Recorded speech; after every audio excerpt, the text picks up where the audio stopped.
where you can switch between English and French.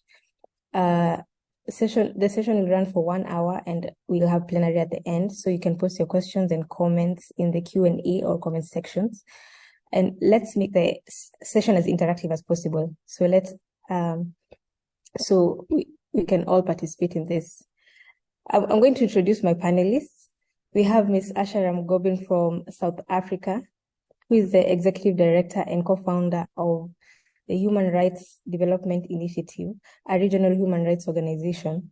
She's an extraordinary lecturer with the Center of Human Rights at the University of Pretoria. She has practiced as an advocate at the bar and holds an LLM degree in international human rights law from Lund University, Sweden.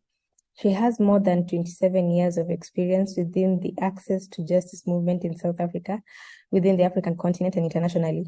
She received an honorary doctorate from the University of Gothenburg, Sweden, in recognition of her work with university-based law clinics in Africa and internationally, and has worked to strengthen organizations in more than 20 countries in Africa.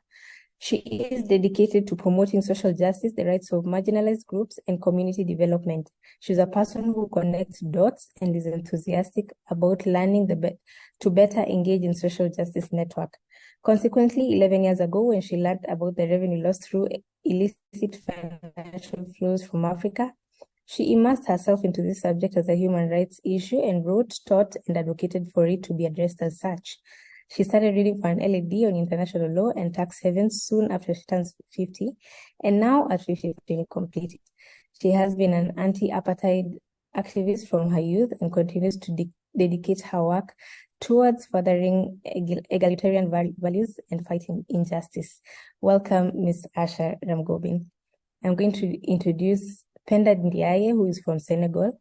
She's a lawyer specializing in public law of option public administration and in private law option corporate counsel. She has worked for 6 years as a legal advisor for law firms and companies. She is currently program officer at the Civil Forum Senegalese section of Transparency International. She is also a champion of tax justice. Welcome, Ms. Penda. I'm going to introduce John Tommy, who is a holder of a Master of Arts degree in economics.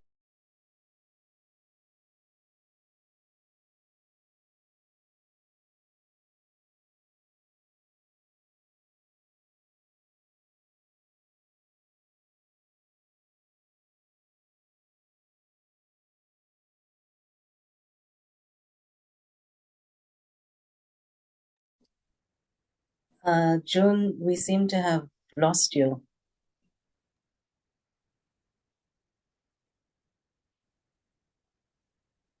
John and Penda, you are still there? Yes. Okay. Oui, je suis là. Oh, there we are.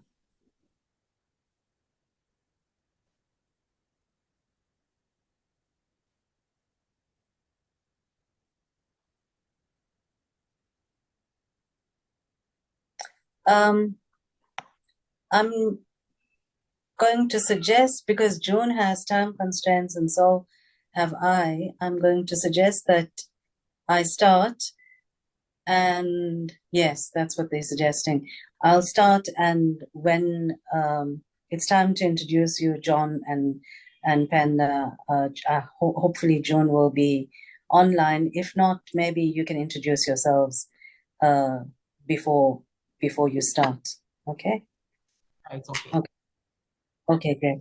Thank you very much to Paulo, and thank you very much to all of you who are either joining us now or going to listen in later. I'm going to share my screen.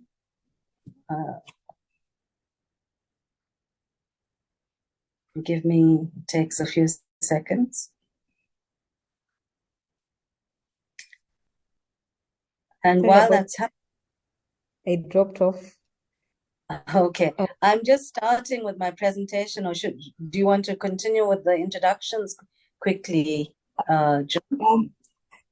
Let me just finish off and then I'll let you present, but I think my network is really bad. Okay. So I'll keep my video off. Okay. So that's, yeah. So John Tony is an intellect offering expertise as an analyst and commentator in economic, social justice, and development-related matters. His skills, capabilities, and experience include over 5 years of academic, applied, and basic research, policy development and administration, and university-level teaching. At the National Taxpayers Association, his focus is on policy and advisory through examining areas of interest, implementing field analysis, and ultimately producing evidence for policy recommendation. His engagements directly relate to social accountability, public resource management, policy and advocacy, and partnerships and stakeholder management. Being passionate about the social economic rights of citizens, Tommy looks forward to a tax-conscious government and society. So I think we'll just give the floor to Ms. Asha Ramgobin to take us through the topic of human rights obligation of states to mobilize maximum available resources, and then we'll l'engagement des États membres pour mobiliser les ressources maximales. À vous la parole, Asha. Merci beaucoup, John, et je suis très contente que vous soyez de retour. Just to say also thank you to Paulo for organizing this webinar series. I produced 4 policy briefs for Paulo, I think maybe a year and a half or so ago, and it is very, very good to see this process unfolding in this way. So it's a webinar. It's a 3-part series. We started last week where we looked at the obligations of states and non-state actors, and we're continuing today with human rights obligations of states to mobilize maximum available resources. And next week, we will be looking at another topic. I'm not 100% certain which of the 2 topics it's going to be, whether it's going to be the regulation of enablers of illicit financial flows, or whether we're going to look at the issue of African unity, the need for African unity and solidarity as a human rights obligation to address illicit financial flows. But next week will be the last then.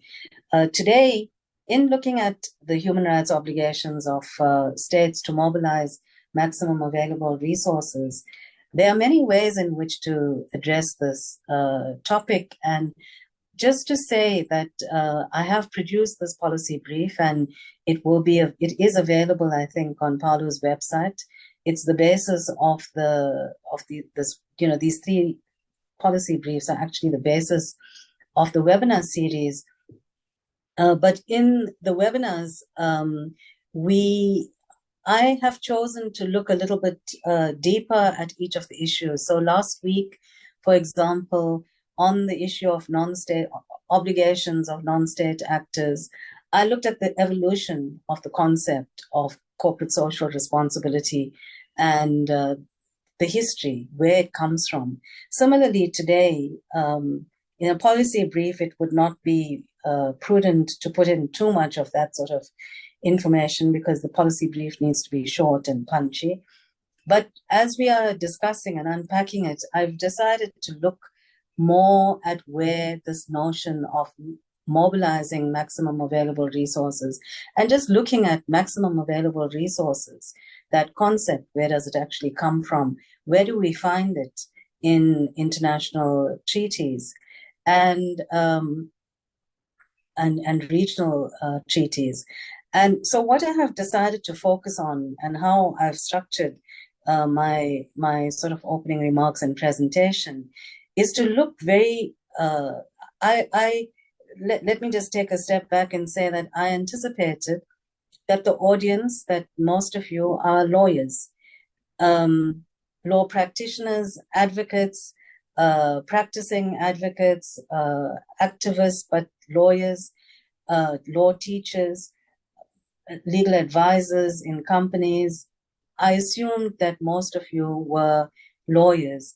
And so tailored my whole presentation within a discourse that is rooted very much in normative standards, basically rooted in a few questions. Where do these principles come from in the law? How have they been interpreted by judicial or quasi-judicial entities? and what do these principles actually require states to do today, right? So it's around those three sorts of areas that I've kind of structured my presentation. And to begin with, why do you see the international, so the ICCPR stands for the International Covenant on Civil and Political Rights. The ICESCR stands for the International Covenant on Economic, Social, and Cultural Rights. And MMAR stands for Mobilizing Maximum Available Resources, right? So in the International Covenant on Economic, Social, and Cultural Rights, you see this concept of mobilizing maximum available resources in Article 2.1. You see it there, where it's very clearly stated that each state party to the present covenant undertakes to take steps individually and collectively and through international assistance and cooperation, especially economic and technical, to the maximum of its available resources with a view to achieving progressively the full realization of the rights recognized in the present covenant by all appropriate means, including particularly the adoption of legislative measures. So this is the direct, everywhere where I am referring to articles, and I've basically taken direct quotes and put it in here so that you as lawyers can actually look at the full text. We know how important words and the order of words and the interpretation of words are. So I've put it in exactly as it is. So this concept of maximum available resources comes in this particular covenant. It does not exist in the International Covenant on Civil and Political Rights. But why have I actually included the International Covenant on Civil and Political Rights here today? The reason is this: if we look at the history, where does this notion of maximum available resources come from? And it comes from the history of this evolution of civil and political rights on the one hand, and economic, social, and cultural rights on the other. As many of you know, the Universal Declaration of Human Rights, from which all of these covenants are born, the Universal Declaration has within it all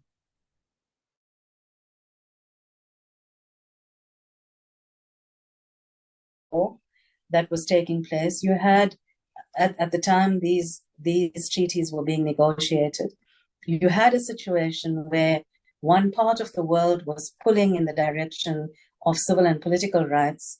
And I have a whole lot of material, and anyone who's interested in it, looking at the negotiation and some of the conversations that were held at the time, I have that material, so please do feel free to email me and ask, and I'll be happy to share it.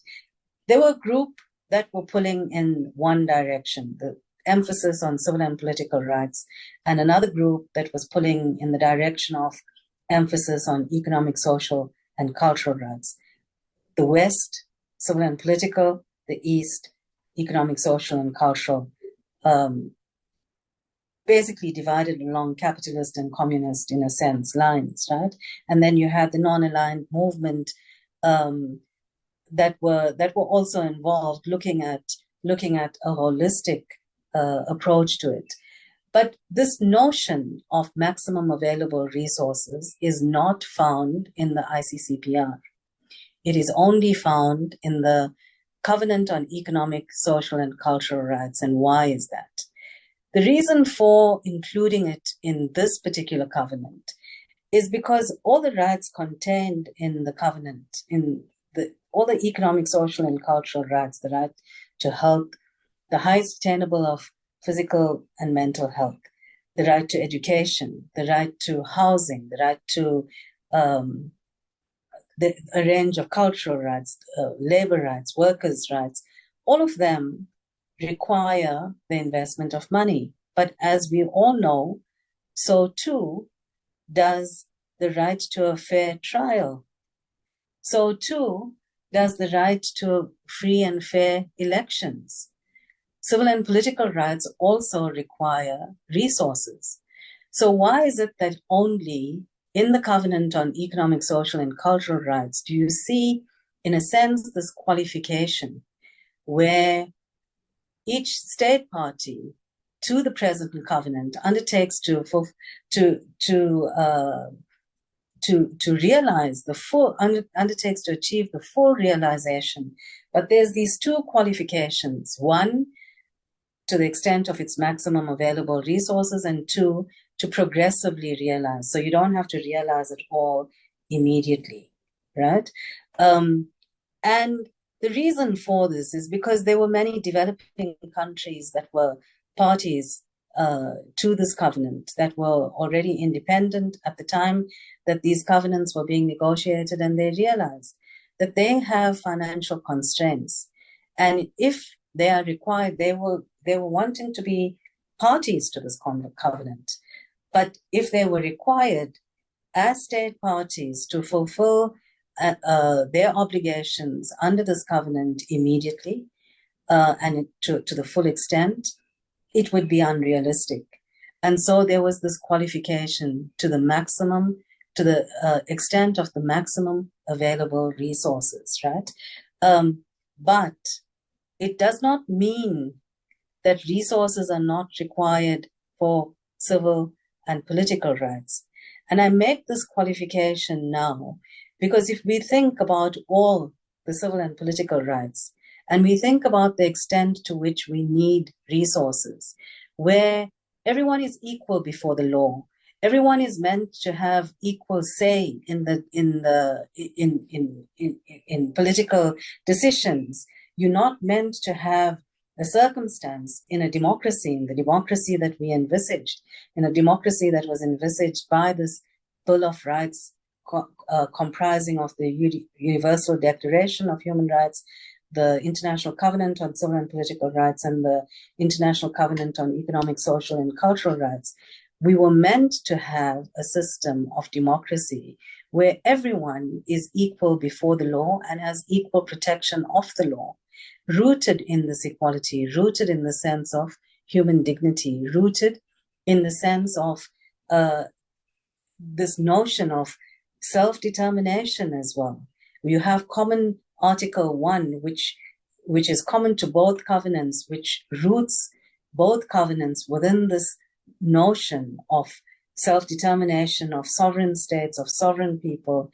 And yet you find a situation today where we are wholly dependent on, by we I mean us in Africa and in the developing world, wholly dependent for healthcare, on aid, on the Global Fund, on the whims and niceties of donors. If today they decide that pneumonia vaccines is what they want to invest money in, then that is what we have to accept.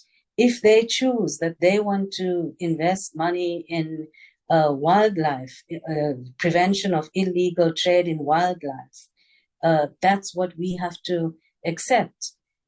And that is not what was envisaged by these covenants. That was not what was envisaged by the founders of the independence movements in our continent. That was not what was envisaged. So this whole webinar series is all about how do we harness human rights, principles of human rights, to address illicit financial flows, right? And now coming directly to this notion of what lies embedded within the covenants, what state obligations lie embedded strongly within the covenants, what I wanted to emphasize by saying all this is that even though the covenant on civil and political rights does not have a direct reference to maximum available resources, resources are required, and illicit financial flows has a direct impact on a state's ability to fulfill its obligations under that covenant as well. That's my first one point. The next is, under this particular covenant, here we have the phrase, to the extent of the maximum available resources. What does it mean? We find later on in the Covenant on the Rights of the Child, a similar statement with regard to the economic, social, and cultural rights. State parties shall undertake such measures to ensure to the maximum extent of their available resources, and where needed within the framework of international cooperation.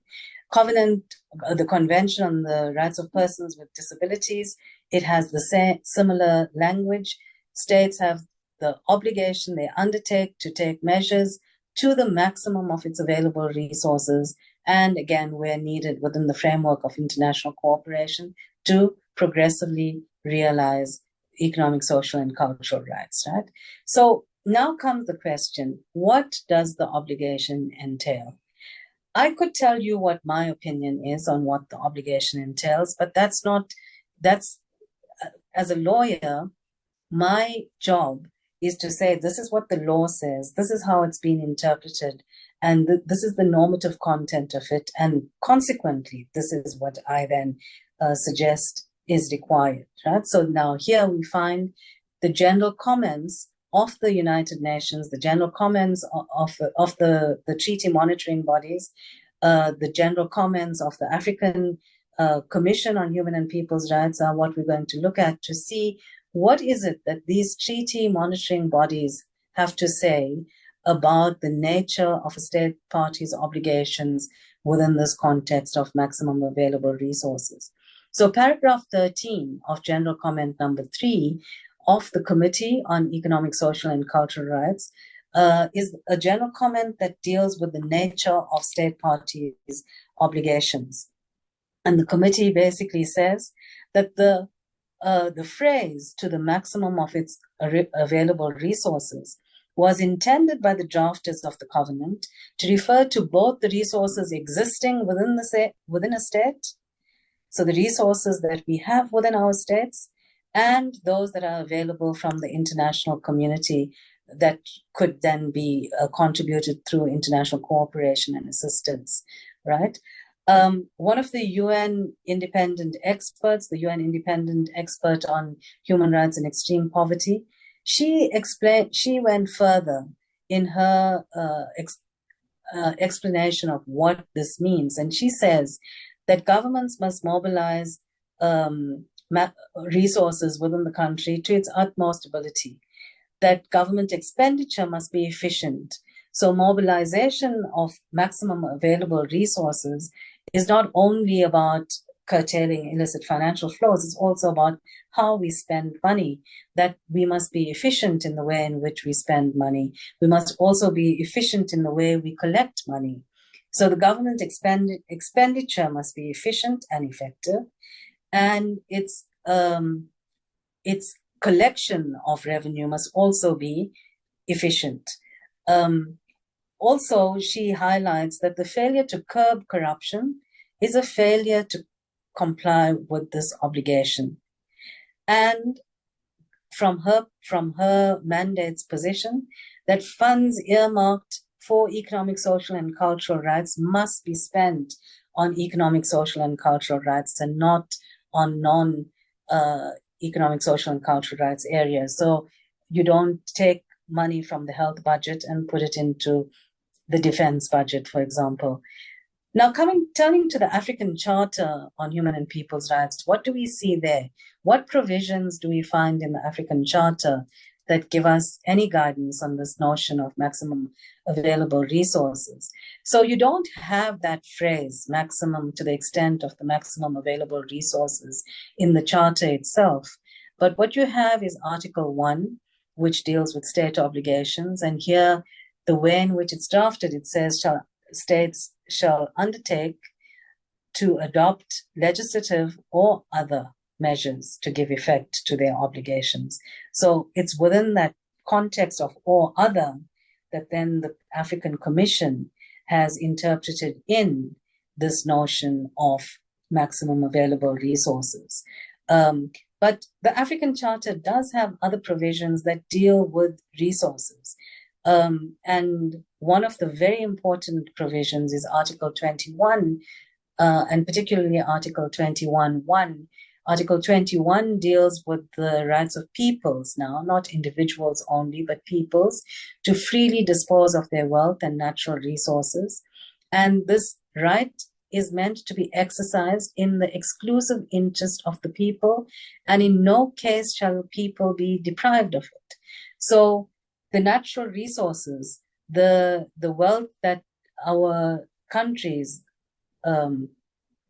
harness through the exploitation of our natural resources are meant to be invested and used for the exclusive interests of the people. And we understand that that's part then of the mobilization of maximum available resources obligation. In the African Charter, we also have this very unique provision. And as an advocate of taxpayers' rights, John, it would be interesting to hear what your views are on Article 29, subsection 6, which talks about the individual having the duty to work to the best of his ability and competence and to pay taxes imposed by law in the interest of society. I have written a full article on, and a full chapter actually, on this particular duty, what it actually entails, looking at the African Commission jurisprudence and trying to predict how would it interpret, what normative content could it give to this particular right. And we can talk about that at another time, hopefully. But now let's look at the general comments that come out of the African Commission, the treaty monitoring body of the African Charter. And here you find it's quite extensive. I'm not going to read it in total, just showing you how extensive it is. But here you find a very clear statement that states have the obligation, and what they need to do is to impose laws and policies to support resource mobilization and budget allocation. So I just want to pause briefly here and state that in the past, when talking about maximum available resources, most academics, advocates were talking about the budget allocation. They were talking about the expenditure side of things. How much of money is spent on health as opposed to defense? How much of the budget, the total budget, is allocated to education? Those sorts of, and then comparing budgets of like countries, similar economies, similar political framework, comparing budget allocations across countries. That's the kind of work that had been done around maximum available resources. However, in more recent times, in the last, say, 10, 12 years, the notion of mobilizing, the obligation to mobilize maximum available resources has become much more important, because we are all alive to the fact that we need to also ensure that the pie is as big as it should be before talking about how we carve it out and share it. So the first obligation under general comment number 7, the first that they talk about is imposing laws and policies to support resource mobilization, budget allocation, and spending in order to fund the provision of public social services, to collect, generate, and disseminate the necessary data and information to support the design and implementation of appropriate legislation, so that it's based in hardcore data. And then again, to ensure budgets are planned properly. But here comes D, to mobilize, allocate, and utilize public resources to fully implement the policies. So you see now this kind of phrase emerging of mobilizing, allocating, and utilizing. So it's not only allocate and use, so budget and spend, but it's also mobilize, then budget, then spend. Mobilize, allocate, and utilize is the sort of phrase that's coming out of the treaty monitoring bodies now. And we're looking at primarily domestic resource mobilization. And for that, what do we need? We need fair and progressive taxation. So this is, you see, D explains that mobilization of these resources will take place through 1, 2, 3, and 4 coming up. Firstly, fair and progressive taxation, elimination of illicit financial flows, expanding the revenue base, ensuring that corruption, tax evasion, tax avoidance are reduced, using fiscal and foreign exchange reserves, managing debt, and of course, ensuring that international assistance and cooperation is secured if needed and used wisely. So you see now the macroeconomic policies and human rights obligations starting to become very, very closely related. And here you then find yourself as a lawyer in very strange territory. I've got 5 minutes more. I'm keeping myself on a time budget here, so I'm going to be rounding up in 5 minutes. So you see us now as lawyers starting to enter into this economics terrain and feeling often at sea, but we do have to learn and try and understand all of this so that we can actually advocate better, both in court and in these international forums. So what are the sources of government revenue? And you see here that it's tax revenue, consumption taxes, customs and excise taxes, individual, corporate, and property, social insurance. So you have progressive and regressive taxation as a source of government revenue. And then you have non-tax revenue as well, dividends from state-owned enterprises, central bank revenue, capital inflows and investment, and from loans. The state obligation then to mobilize maximum available resources, which I kind of classify or describe as a manifestation of solidarity in a sense at domestic level. If we distill from all that we've talked about so far, what then, in summary, is the state's obligation to mobilize maximum available resources? It means that we need to consolidate and expand our revenue streams, both tax and non-tax revenue streams, that we need to have fair and redistributive taxation policies, and progressive taxation of all individuals and private actors. We need to be thinking creatively, for example, around wealth taxes, which were imposed in the past and which would turn our countries around instantly if we had to actually start looking at that. And this is not just from my perspective. Gabriel Zucman, who is a world-renowned economist, is the one that suggests it, and he's talking about really small percentages of wealth taxes that would change the world basically. Then we need to also we harness the revenue. We also then need to adopt prudent fiscal discipline and policies regarding non-tax sources. South Africa and ESCOM is all I need to say. ESCOM is a state-owned enterprise. It's meant to be a source of non-tax revenue, but it's becoming instead of being a source of revenue, it's a source of leakage of revenue. And here you'll see in the slide the rest of the suggestions. Recommendations are to enact legislation to promulgate tax laws, banking laws, company laws, trust laws. All these different fields of law need to be reviewed and revised so that we address those leakages that those particular laws, the bodies of law, currently facilitate. So banking laws, if there's secrecy, we deal with that. Company laws, if we're not able to determine the beneficial owner, we need to amend company laws and trust laws, for example. Those are just examples, right? So in the policy recommendations that I've put together in the policy document, the brief for PALU, I've looked at a range of other areas, adopting prudent fiscal discipline, for example, and fighting corruption and impunity. They're all listed here. I just want to highlight a few others. Regulation of enablers. I've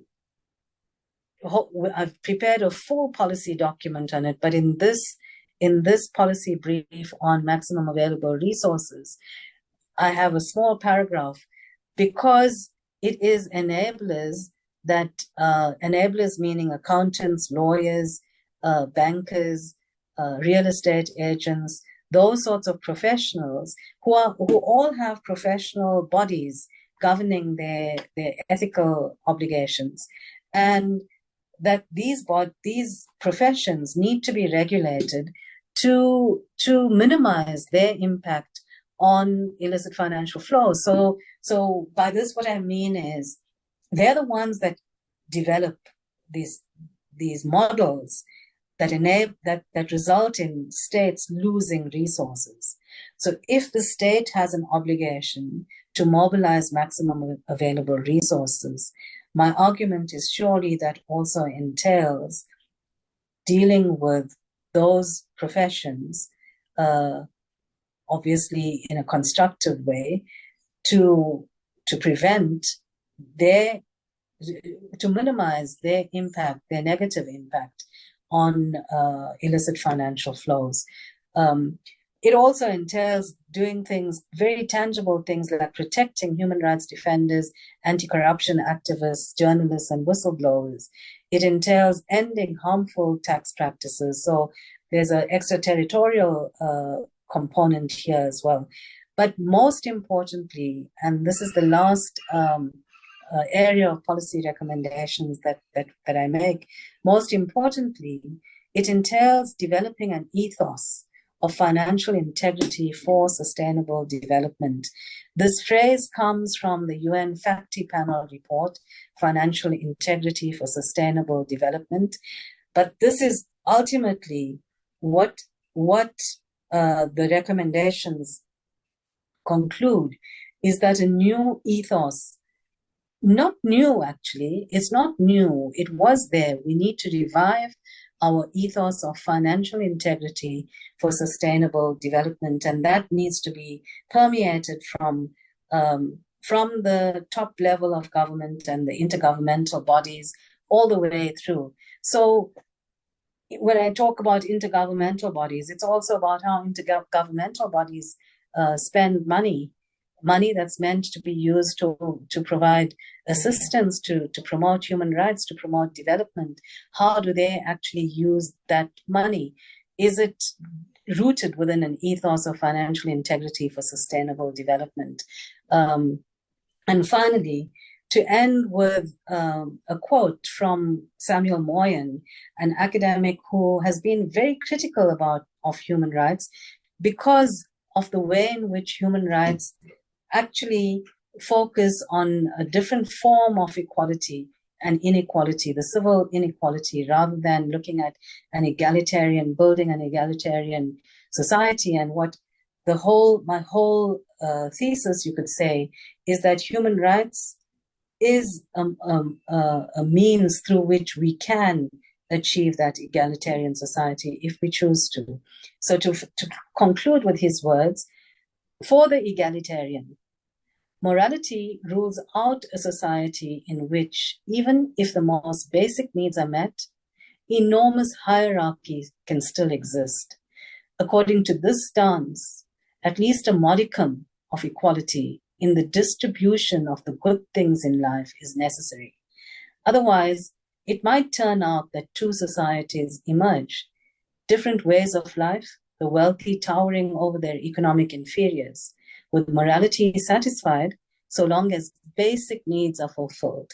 not merely a floor of protection against insufficiency is required, but also a ceiling on inequality or even a commitment to a universal middle class. And I'd like to then stop there. Hopefully you get these slides and you can mull on his words and his ideas. I can tell you it has really had an impact on me as a human rights lawyer, asking myself, what is it that I'm looking at? The redistribution, or just basically ensuring that people living with HIV have a vaccine or have an ARV, and regularly? Is it not more than that we actually should be working towards? Thank you very much. I'm going to hand it over to you, John and Penda. Thank you. Thank you so much, Asha, for that insightful presentation. So we're going to move on to Penda for her intervention. Penda is going to answer the question on the human rights obligation of states to mobilize maximum available resources and the role of lawyers in holding states accountable on the human rights obligation to curb illicit financial flows. Welcome, Penda. Penda is going to speak in French, so I think it will be important to, for those who need interpretation, to talk the button below.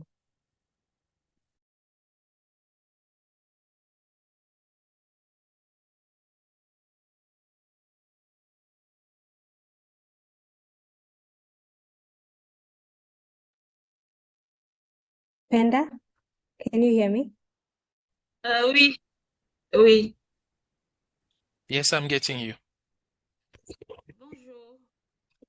Good morning. Oui, je vous- I'm getting you. Can I start? Yes, you can start.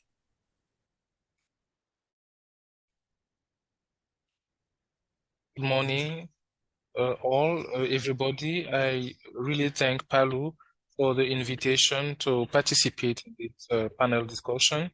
So I have to make a presentation, so I will share my screen.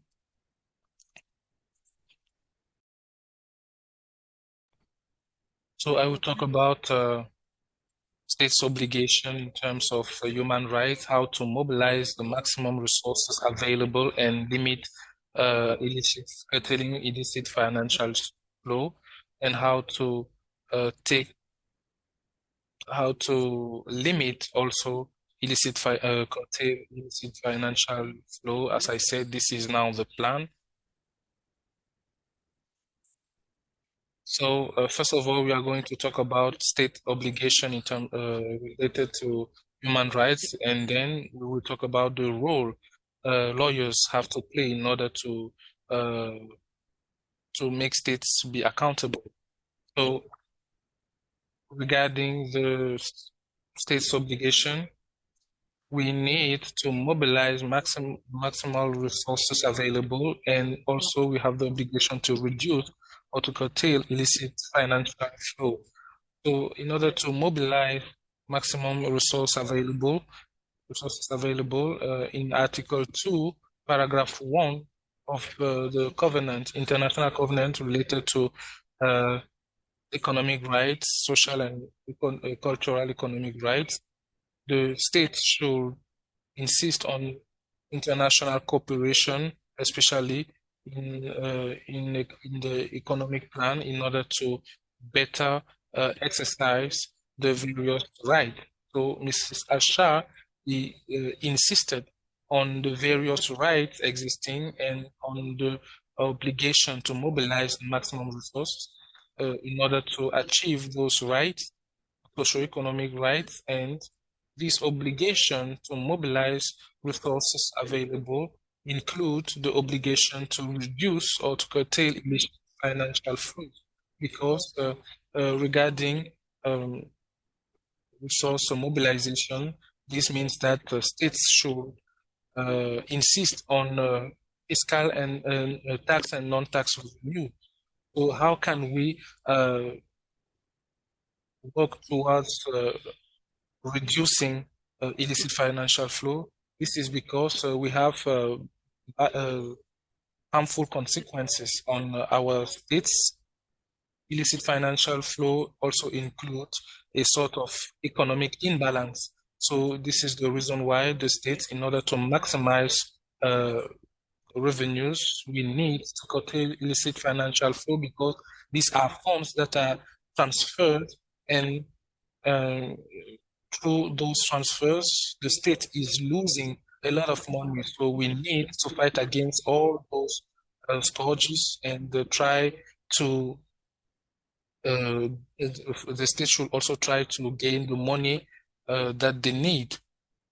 So all the states should fight against illicit financial flow and reach or achieve their goals. We also have the report, the high-level report on illicit financial flow that you will see. It is dwelling on the various consequences of illicit financial flow. Now we are on point 2, related to the role the lawyers have to play in order to for the states to be held accountable. So if we focus on the basic principle, it is indicated that the lawyers should protect their clients' rights, and they should also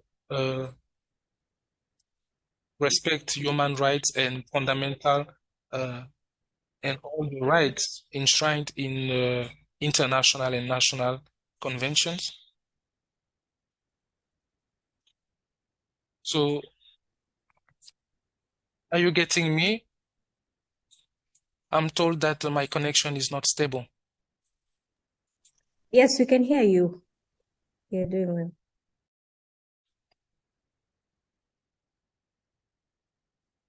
So as I was saying, the role of lawyers, they have a very important role to play, and try to make the state or to work in collaboration and try to handle human rights violation issues. This is to maintain the rule of law, and it is in the same vein that the lawyers can also submit some actions or sue some states in order to denounce human rights violations. We also have other problems that need to be taken into account. So we have some jurisdictions trying to denounce some human rights violations, and most often the lawyers can also succeed in doing so. So in Kenya, for example, we had a procedure that was launched in order to for a covenant, a double taxation covenant, to be implemented, because the previous convention was not good or profitable for the state. So these are some actions that the various lawyers can play or can carry out in order to make states respect the various human rights and apply them correctly on the field. So this is the third point, recommendations. In order to mobilize the maximum of resources and curtail illicit financial flow, states should strengthen the mobilization of resources in domestic resources. They should also work towards tax transparency in order to have quantitative and qualitative data. They should also put in place a mechanism to fight against money laundering. This is very important. They should also try to fight against tax evasion in order to benefits of their revenues. They should also work and help individuals, companies. Madam Asha said it. We should try to have a progressive taxation system that is equitable for all or for everybody. To also try to rationalize fiscal policy, tax policies, because without it, we can't attract investment. So we also have some study showing that taxation is very important, but we need also to take into account infrastructures, the political framework of the country. Is the country stable? These are some elements on which we should focus in order to have more revenue, more benefits. So this is what I can say. We also have a fiscal injustice or tax injustice, because some companies pay more than others, because we have in many countries we have tax problems. So Madam Asha was also talking about the African Charter of Human Rights. People should have or benefits from their own resource. So this is what is the impact on the various country. Will the population be able to benefit from all those revenue? So the state should rationalize that aspect and see how to not only to do competition, because competition is important between countries, but we also need to do it in a very good way. We should also try to invest on spying in order to reduce or curtail illicit financial flow. We should also insist on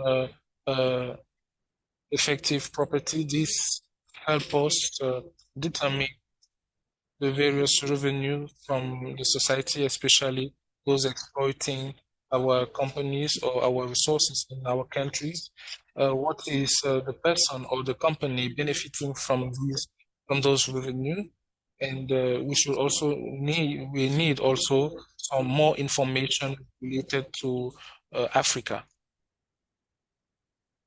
So, as far as lawyers are concerned, in order for them to play their role and to help states be held accountable related, the lawyers can strengthen their efforts in the fight against a human rights violation. If lawyers discuss, if lawyers work together, lawyers, we can also ask, for example, community taxes, especially to reduce or to curtail illicit financial flow and improve the resource mobilization.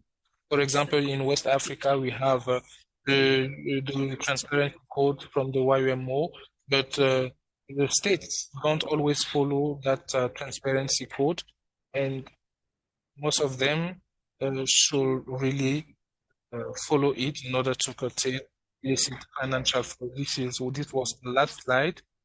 Jude insisted on time management. I hope that I respected the time. Thank you.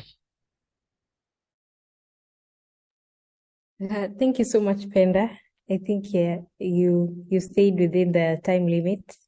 So we're going to move on to John, who is going to intervene and discuss the role of stakeholders and non-state actors such as the National Taxpayers Association in curbing IFFs to improve the realization of human rights. The floor is yours, John. Thank you very much, June. I also really appreciate Palu for the opportunity, and the fellow panelists, Madam Asha and Ms. Penda, who have come before me. So for the interest of time, I'll just start. Let me share my screen.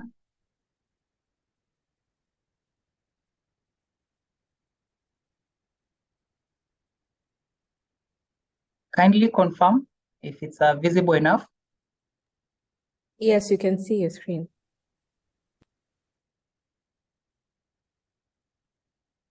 Okay.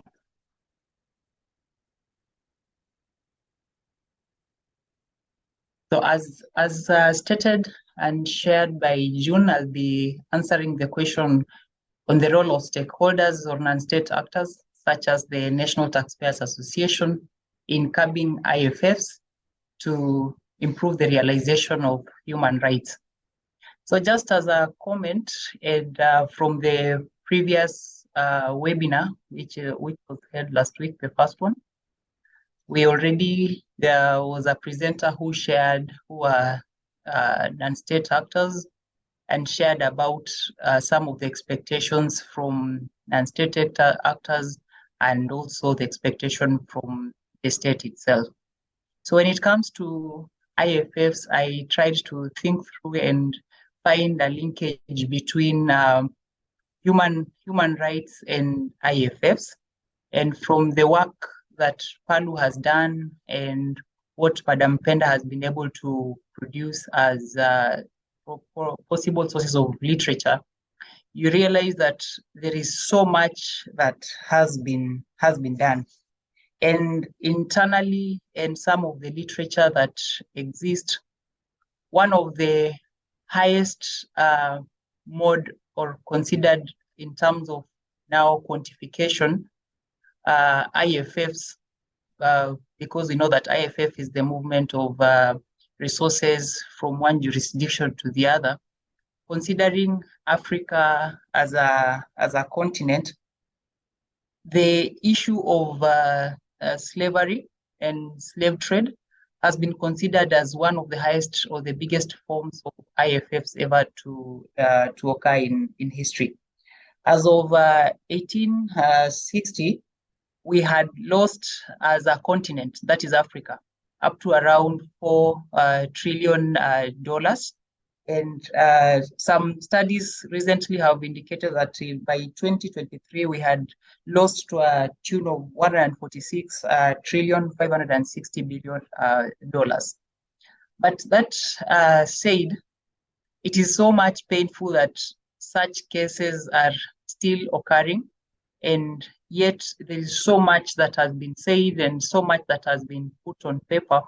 For instance, the Article 4 of the Universal Declaration of Human Rights, which directly talks of a prohibition of all forms of slave and slave trade. The African Charter as well on human and people's rights also touches on the same.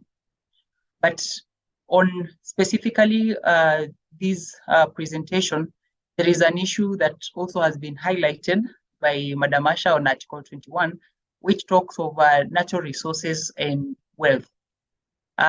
Ideally, and most of the time, we tend to focus on other forms of IFFs. But when you look into Africa as a continent, the issue of us losing our natural resources and wealth forms the bigger part of leakages that we experience. But going ahead and trying to check to what extent do these issues affect us, to what extent do they affect our rights as people. We know that there is an issue of the government being able to provide some of the basic human rights to us. We also have the issue of us or you as an individual accessing these rights and going ahead to get them. But in the case of those who are disadvantaged, those who are misaligned, for instance, when you talk about women, when you talk about children, when you talk about people living with disabilities, you realize that the government has the responsibility to mobilize resources and go ahead and allocate these resources to support this specific category of people to be able to access the rights that we are able to discuss. However, as a result of the existence of IFFs and their enablers, sometimes this is not achievable, and that's where the non-state actors come in. They come in order to address these challenges and be able to either support the government or bring the government to the right track, point out the challenges, and ensure that what needs to be done is done, and that is realized through advocacy.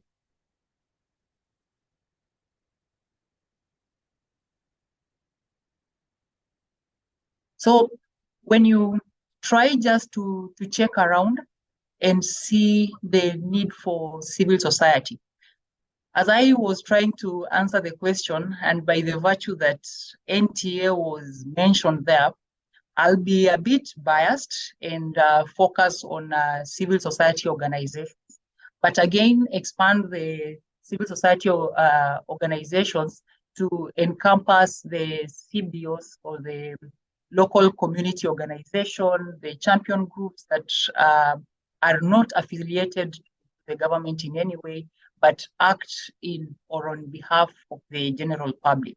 So when you look at the UNDP and their policy of engagement with civil society organization, they recognize civil society organizations are critical partners in realization of their agenda, and also what civil society organizations do in a given society. So one of the, just pick a few things that are outstanding in that report, in that policy engagement document, and you'll realize that the civil society organizations are able to monitor government commitments. And based on a democratic society, when governments issue their agenda, issue their manifesto, they will always go ahead and cite issues that touch directly to its or her citizens and commit to protect the rights of these specific citizens. However, when it comes to implementations, sometimes there are governments that overlook the rights of its citizens, and the civil societies now come in to support. Sometimes these governments enter into agreements with other international, other partners or other governments, and in a way it results to interference or undermining of the specific rights, especially when it comes to extractives. You realize that some people are displaced, some people are not compensated, and sometimes some of these engagements even result to pollution of environment and become health hazard to the citizens. So CSOs come in here just to remind the government and also take actions that can be able to correct what the government might be able to probably overlook. From the human rights perspective, the document also talks of the government bearing the duties and obligations towards the poor and exclude those who are denied internationally recognized entitlements. So these might be related to refugees, might be related to the general provisions of the Bill of Rights. So there is also an external help that can be used to improve governance, and also in terms of the government not being able to fulfill the tasks required for sustainable human development. So those are some of the issues that the specific policy of engagement recognizes as a stronghold of civil societies. So when we move to what CSOs can do, probably for those who have been following the occurrences in the international scene, about a day or two ago, there was a vote that was taken at the UN, and it was a big win for the African continent based on the request that went through, and now it's moving to the fifth discussion stage. You realize that the CSOs have been able to play a very big role in terms of pushing some specific agenda that directly touch on human rights. So there is also offering direct assistance to those whose rights have been violated.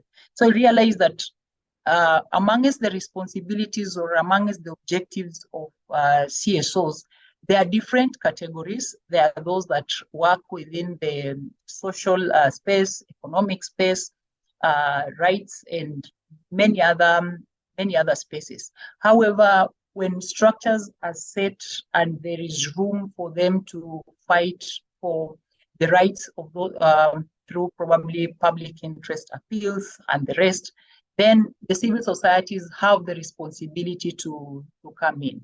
There is also the lobbying for changes to national and regional or international law. So we have civil societies that are national, we have those that are regional, and those that are international. So for those civil societies that have the capacity to push and lobby for such changes, then this is another space that they can be able to come in and try and advocate for such changes. So there is also promoting knowledge and respect for human rights among the populations. So this is just awareness creating, capacity building, discussion, researches, and channeling out materials that can be used to advocate for the rights of the people. So I'll just move to the next slide and try to share the case of NTA. So the National Taxpayers Association, in order to realize what we've just discussed, we try and push for social accountability, which is directly linked to the social accountability is directly linked to justice, social justice. So we produce what we call the citizens' charters, social audits, citizen report cards, which might directly reflect on the previous comments by Madam Asha in terms of mobilization of resources. So we try and track the moment when budgets are being done, the resources that have been mobilized through taxes and their absorption. So most of the time you realize that our governments in developing countries, most of them are mad with corruption to the extent that sometimes resources are allocated, but they don't end up to the intended use. So for us as a CSO, we try to audit and give reports on what has been done and go ahead and follow up with the government through citizens, through memoranda, through meetings, just to ensure that whatever has been allocated to a specific project is also done. We also do build citizen demand for accountability and strengthening. So we try and reduce, because most of the time we realize that governments come up with huge documents that might not be able or might not be easy for the common mwananchi to understand. So, for instance, if the budget has allocated some funds to support distribution of water or improvement of households or building of construction of houses, then how can the poor within the society or the illiterate within the society be able to benefit out of such? Because the argument from the government would be they are providing shelter for the less fortunate and such, which is also a right to these citizens. But at the end of the day, if these projects are not realized, then automatically there'll be a loss or a failure in terms of realizing such rights to the given group. So there is also tax justice, which is which we focus in terms of the extractives. We know that Africa as a continent, we are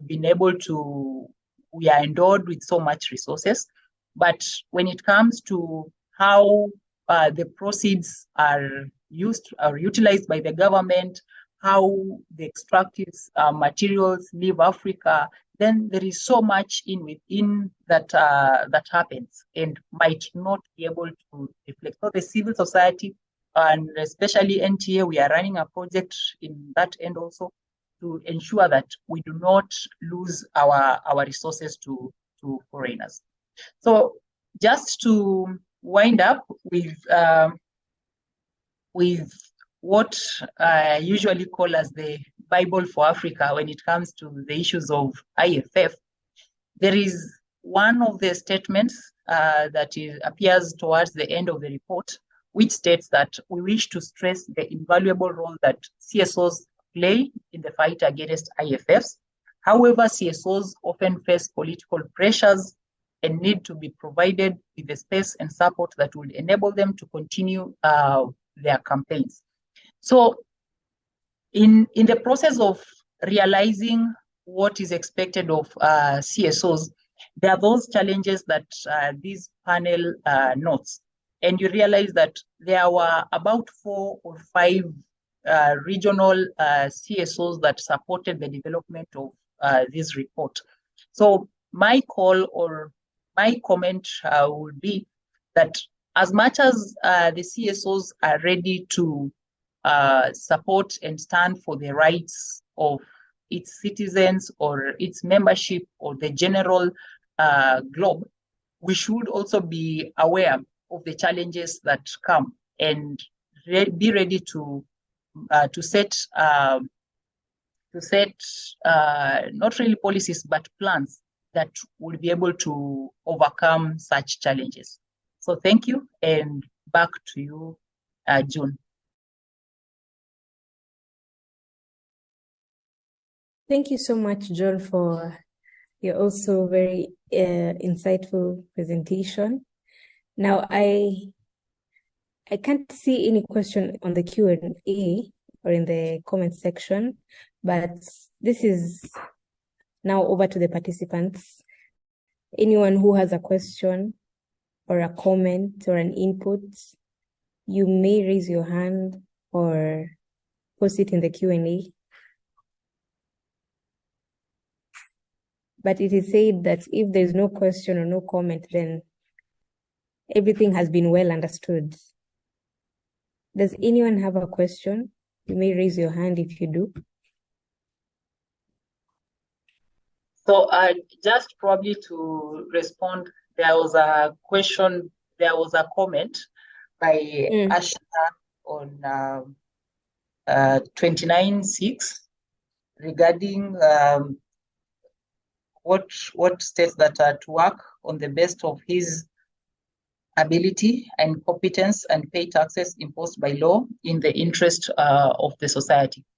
So it is true that most of us would want to work to earn a living, and also because taxes, it's not optional. It is it's compulsory, because that is how governments earn their revenue, and that's how government get resources to run and support other activities or other projects that are within the economy.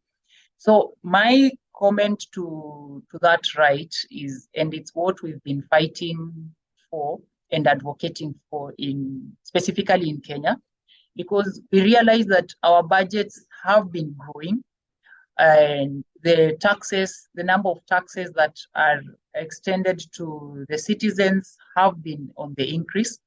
However, we call on the government that we really need to see the value for our taxes.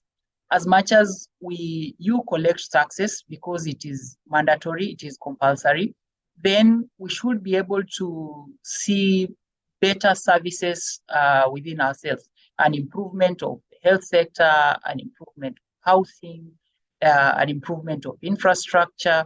So there is no need of us paying, for example, daily sustenance allowance for government officials at around that is around 10 or 20 times higher than the capitation allocated to our children, which is, again, some of the schools are not well built, are not well equipped, and probably at the expense of hospitals not having medicine. So to me, it is okay to pay the taxes, but again, we should be able to see an equal, if not better, output or usage of our taxes. Thank you. Thank you so much, John, for that input. I think Asha has raised her hand. I think you want to say something. Go ahead, Asha. Yes. I thank you both, Penda and John. Your inputs were very, very interesting and insightful. It's almost as though we planned all of this in advance, but all three of us know that we didn't, right? This is the wonderful way in which things work together when we're all in the same sort of zone. Anyway, what I was thinking about when I was listening to you, John, particularly as a taxpayer rights organization and advocate, you know, illicit financial flows often is something that the main perpetrators are big business, right?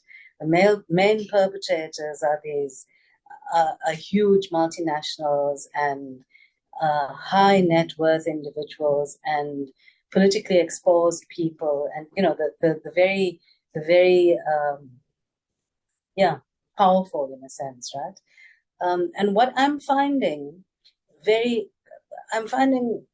kind of difficult to get my head around in this curtailment of IFF agenda, where a lot of people, a lot of institutions are targeting improved taxation systems that really focus on the middle and lower income brackets. They don't focus on those high net worth individuals to the extent that they should.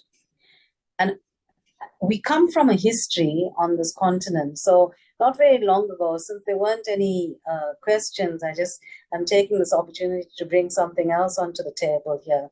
Not very long ago, in a presentation that I did, I looked at our very complicated history on this continent, and mainly actually colonies, British colonies, French colonies, our very complicated history with taxation. We come from a history where not very long ago, in the 1800s, hut taxes were imposed. Hut taxes, poll taxes were imposed. That's our experience of taxation, where our original experience of taxation, where the colonizer comes into a particular country, and this goes for Asian countries, Latin American and African, right? The administration, the settlers that were here, needed income to actually fund their lifestyle. And the way in which they generated that income was through imposing taxes on local people. The way in which they got local people to come and work in the farms and work in the mines, and that was to impose taxes. And that's why they imposed this hut tax, right? And now we come into a situation where I think you're from Kenya, right, John? And we engaged with a Kenyan person not long ago who said to us, from Tax Justice Network Africa, who said to us that in Kenya, if a person in a family has a serious health problem, in a middle class sort of family, if one individual has like cancer, the whole family is going to go down.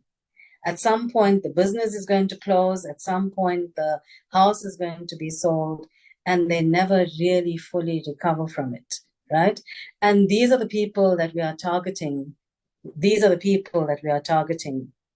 Our new taxation system is actually targeting those people. And what I'm wondering, a thought that crossed my mind, which I haven't, I'm just like freely, just because you're a taxpayer rights representative here, what I'm thinking is, shouldn't middle class and lower class, people who are paying employment taxes, shouldn't they actually be advocating for a reduction in their taxes, but an increase in the topper level, the higher echelons, and a more targeted wealth tax, so that you generate a lot of income, right, from wealth taxation, to then improve systems, health systems, and all that is kind of, the social contract in a sense is kind of fulfilled, so that they start using money to to improve health, education, and that.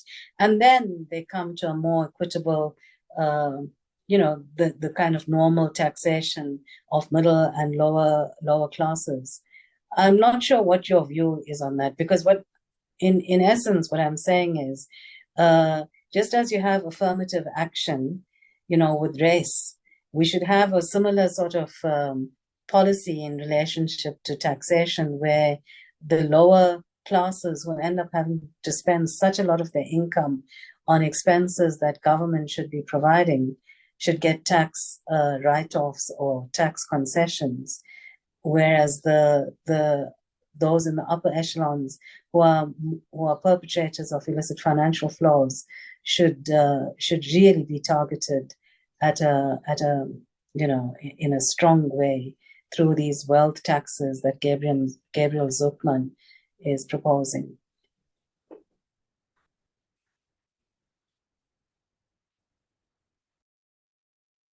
Okay.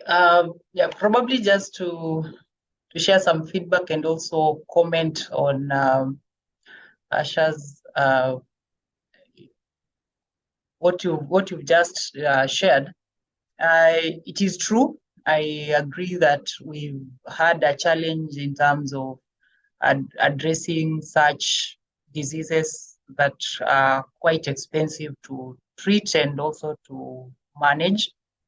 So the issue has been both in terms of how the health insurance fund is being managed, because most of the time they collect a lot, but what comes back gets, I'll say in quotes, robbed, because it is lost through corruption in between, which resulted to most of the people losing faith in the national health insurance.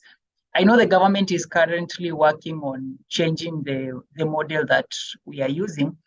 However, still, those who are to support the fund are those people who are in formal employment, and especially those who are in the middle and lower income brackets, who will be able again to, because there is a slight increase in terms of their contribution into the fund. So when it comes to wealth taxation, in Kenya, it is almost a hot potato in the mouth. So it will depend if you'll choose to swallow it or to spit it out. Because last year we had a report that had a recommendation on taxation of on how to tax the wealthy, and it didn't go well. Although we are still advocating for the same this year, and still we'll keep on advocating for it until it's done. When it comes to now the interference of the politically exposed persons, in Kenya, you will realize that this is a very serious issue that occurs. We had the new government that came in riding on that in their campaign, but it is now over a year in office and nothing much has been done in terms of taxing the wealthy. We shared our recommendations to the government together with other civil societies, but the recommendation was overlooked by the parliamentary committee. So I'll not really say that the government is buying into the issue of taxing the wealthy, because both the executive and the legislature have such wealth that if they go that route, they will be not really the first casualties, but they'll be the first target by the revenue authority. So to some extent, we've not been able to make huge strides towards that. And therefore, the low-income earners and those who are at the lowest level of the pyramid in terms of income generation are the ones who are suffering, because most of the time when new taxes are introduced, they'll transfer them to tax models that are not progressive. So they'll transfer to an increase in VAT, they'll transfer to such in commodities go up, but in real sense, it's just for the sake of collection of revenue. But I agree with you, Asha. We really need to go that route in terms of wealth taxation. Thank you.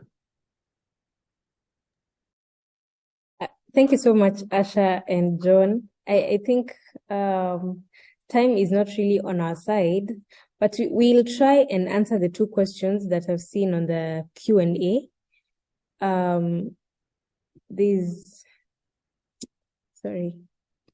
I think Asha has answered one of the questions, which was, are there any lessons to be learned from the ongoing dispute arising from the alleged collusive conduct among banks in South Africa, the forex bid rigging case, about the demands for the institutional capacity and information accessing required to effectively regulate the enablers of IFFs? I think that one has been answered. And Godfrey has asked a question, and perhaps he'll give Penda the opportunity to respond to this question. I think the question is, how can CSOs support communities, particularly women, who are first victims of land appropriation and then victims of the unequal distribution of resources?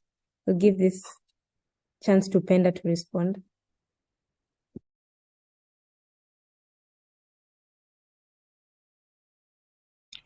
Yes. Good morning, Godfrey. Yes. How can civil society organization support women in the fight against land grabbing and regarding also illegal? So how can they do? First of all, through projects. For example, I will take a project that on which I was working.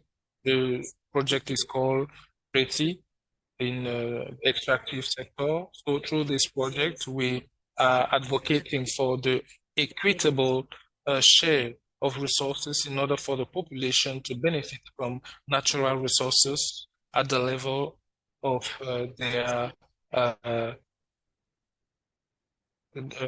their places or where they live. So we are emphasizing on women because women are the most affected. So we are trying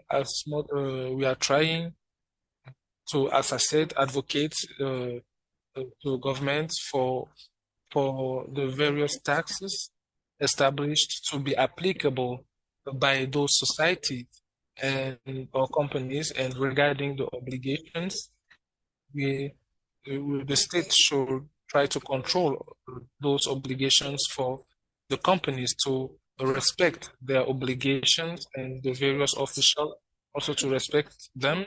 But we also support those women because we also have a transformation activity. So we try to see how to support those women through, for example, I had to present some models to those women in order for them to know what they can do to sell their products.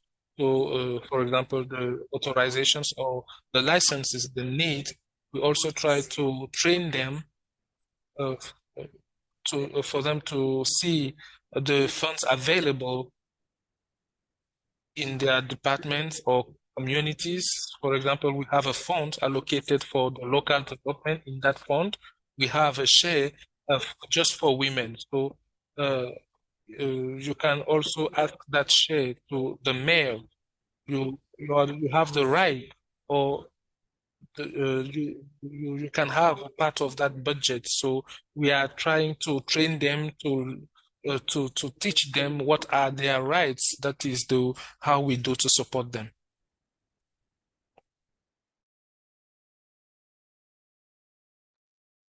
Thank you, Penda, for your response. And I think I think we're past time, but I'm going to give you, we're going to start with Asha. Give you a parting shot in just a few seconds, please, and then John, and then Penda, and then we can finish up.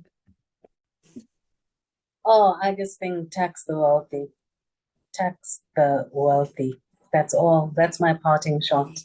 if we want to focus on anything to mobilize maximum available resources for all human rights, we need to tax the wealthy. That's all.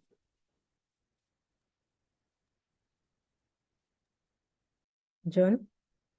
Thank you. So I appreciate this offer. And mine will be, we have to be intentional in terms of fighting IFFs and also mobilizing in terms of mobilizing our resources. Simply because no one will come to empower us to be better than them. Remember, those who are taking away our resources are the ones who sometimes pretend to be supporting us, but we really need to be intentional in terms of safeguarding our resources. Thank you. Thank you, John. Penda, your parting shots. Yes, thank you. What I have to say is that we should lay an emphasis on communication, because I realize that around me, many people don't know what illicit financial flow is all about. They don't know what is resource mobilization. So we really need to communicate on it, and in order for the communication to be aware of that, it's true we are advocating, but for a good part of the population, when the population is not aware of the impact of all those illicit financial flow, we will not be able to progress. So we need to insist on communication related to illicit financial flow and its impact. Thank you to Palu. Thank you to Joel, Asha, Charles. Thank you to all the participants.